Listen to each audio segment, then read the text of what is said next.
మన ఆంధ్ర రాష్ట్రంలో ఇవాళ ఉన్నటువంటి ఈ ముఖ్యమంత్రి ఒక అసమర్థపు అరాచకపు అవినీతితో కూడుకున్నటువంటి ఒక ముఖ్యమంత్రి.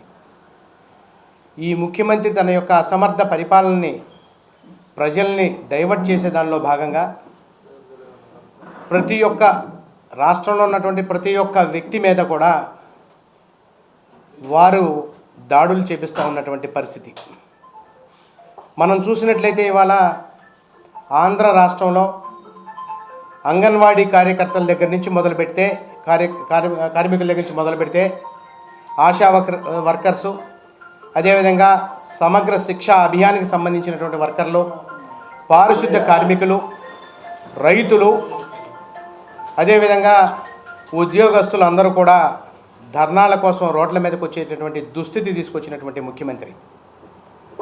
ఇటువంటి ముఖ్యమంత్రి ఒక అసమర్థపు పరిపాలనలో ఇవాళ ఆంధ్ర రాష్ట్రం చాలా దుర్భిక్షమైనటువంటి పరిస్థితుల్లో ఉంటే, ఈ రాష్ట్రంలో ఈ దేశంలో హిందూ ధర్మం పరివిడులుతున్నటువంటి సమయంలో ఈ ముఖ్యమంత్రి గారు వారి మంది మాగదులు, ముఖ్యంగా ఇటీవల నియామకమైన అయినటువంటి తిరుమల తిరుపతి దేవస్థానానికి చైర్మన్ అయినటువంటి కరుణాకర్ రెడ్డి గారు, అక్కడ ఈవోగా ఉన్నటువంటి ధర్మారెడ్డి గారు ముఖ్యమంత్రి గారిని ప్రసన్నం చేసుకోవడం కోసం వారి కొడుకుకి, కరుణాకర్ రెడ్డి గారి కొడుకుకి తిరుపతిలో అసెంబ్లీ సీట్ అడుగుతూ, ఒకటి సీటు కోసం, రెండు అక్కడ గెలవడం కోసం తిరుమల తిరుపతి దేవస్థానానికి సంబంధించినటువంటి నిధులన్నీ కూడా డైవర్షన్ చేస్తూ ఉన్నటువంటి పరిస్థితి మనం చూస్తూ ఉన్నాం.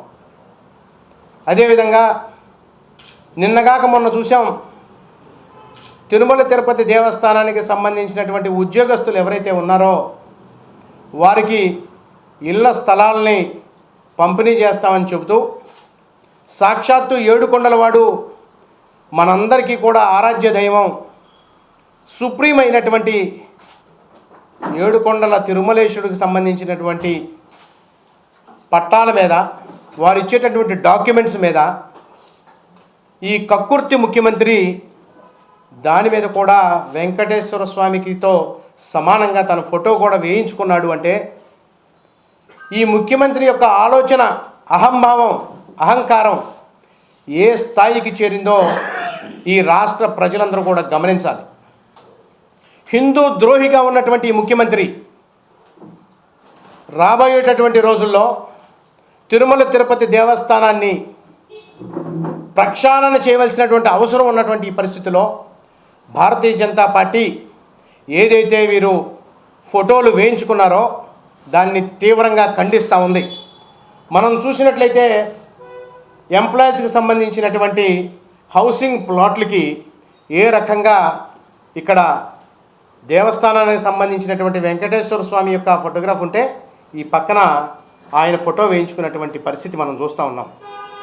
ముఖ్యమంత్రికి కనీసమైనటువంటి ధర్మాన్ని కూడా పాటించరా?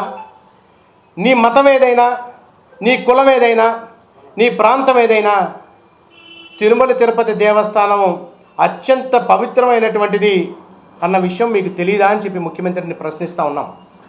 అదేవిధంగా తిరుమల తిరుపతి దేవస్థానానికి సంబంధించినటువంటి నిధులను కూడా డైవర్షన్ చేస్తూ, ప్రజల్ని మభ్యపెడుతూ, ఆ ప్రాంతాల్లో ఎన్నికల కోసం అని చెప్పి, వారు రోడ్ల నిర్మాణం కోసం అని చెప్పి డైవర్షన్ చేస్తామని చెప్పి చెబుతున్నటువంటి మాటలు ముఖ్యమంత్రిని ప్రశ్నిస్తూ ఉన్నాం. ముఖ్యమంత్రి గారు కనుక దమ్ము ధైర్యం కనుక ఉన్నట్లయితే మీరు ఆరాధించేటటువంటి క్రిస్టియన్ మిషనరీస్కి సంబంధించినటువంటి నిధులు ఒక్క రూపాయి అయినా సరే ఈ రాష్ట్ర అభివృద్ధి కోసం మీరు ఏమైనా డైవర్షన్ చేయించగలరా?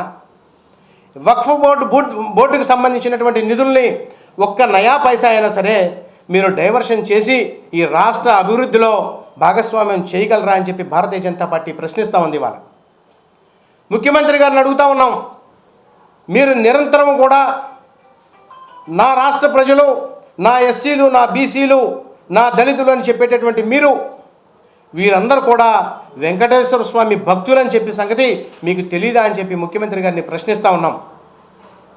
చాలా సుస్పష్టంగా అర్థమవుతున్నటువంటి విషయం, హిందూ ధర్మాన్ని నాశనం చేసేదానికి ఈ ముఖ్యమంత్రి గారు కొన్ని సంస్థలతోటి కలిసి ఒక కుట్రపూరితంగా ఒక ఆలోచనతోటి, ఒక వ్యూహంతో ఈ రాష్ట్రానికి సంబంధించినటువంటి ధర్మాన్ని, ఈ దేశానికి సంబంధించిన ధర్మాన్ని నాశనం చేస్తున్నటువంటి పరిస్థితి మనం చూస్తున్నాం. ఒక పక్క అయోధ్యలో చూస్తే రాబోయేటటువంటి జనవరి 22వ తారీఖున పెద్ద ఎత్తున రామ జన్మభూమిలో రాముడి యొక్క క్షేత్రాన్ని నిర్మితం జరుగుతూ ఉంటే, దేశవ్యాప్తంగా కూడా రాముడి యొక్క నామం స్మరణతో ఊగిపోతూ ఉన్నటువంటి ఈ పరిస్థితుల్లో ముఖ్యమంత్రి గారు ఇటువంటి దురాలోచనలు ఎందుకు చేస్తూ ఉన్నారు, వారే సమాధానం చెప్పాలి. రాబోయేటటువంటిది ఖచ్చితంగా జనవరి 22వ తారీఖు తర్వాత జరిగేటటువంటి ఎన్నికల్లో దేశవ్యాప్తంగాతో పాటుగా ఆంధ్ర రాష్ట్రంలో కూడా రామరాజ్యం రాబోతూ ఉంది. ఈ ముఖ్యమంత్రి గారిని ఎక్కడ పెట్టాలో అక్కడ ప్రజలందరూ కూడా పెట్టబోతూ ఉన్నారు. కాబట్టి ముఖ్యమంత్రిని హెచ్చరిస్తూ ఉన్నాం. మీరు కనుక తక్షణమే కనుక ఏదైతే మీరు ఇచ్చినటువంటి డాక్యుమెంట్స్ పైన కనుక మీ బొమ్మను కనుక తీసుకువేయిపోయినట్టయితే భారతీయ జనతా పార్టీతో పాటుగా ఈ రాష్ట్రంలో ఉన్నటువంటి హిందూ సంఘాలన్నీ కూడా మీ మీద పెద్ద ఎత్తున ఉద్యమం చేసి మిమ్మల్ని ఈ రాష్ట్రానికి రానివ్వకుండా చేసేటటువంటి పరిస్థితి ఉందని చెప్పి ముఖ్యమంత్రి గారిని హెచ్చరిస్తూ ఉన్నాం.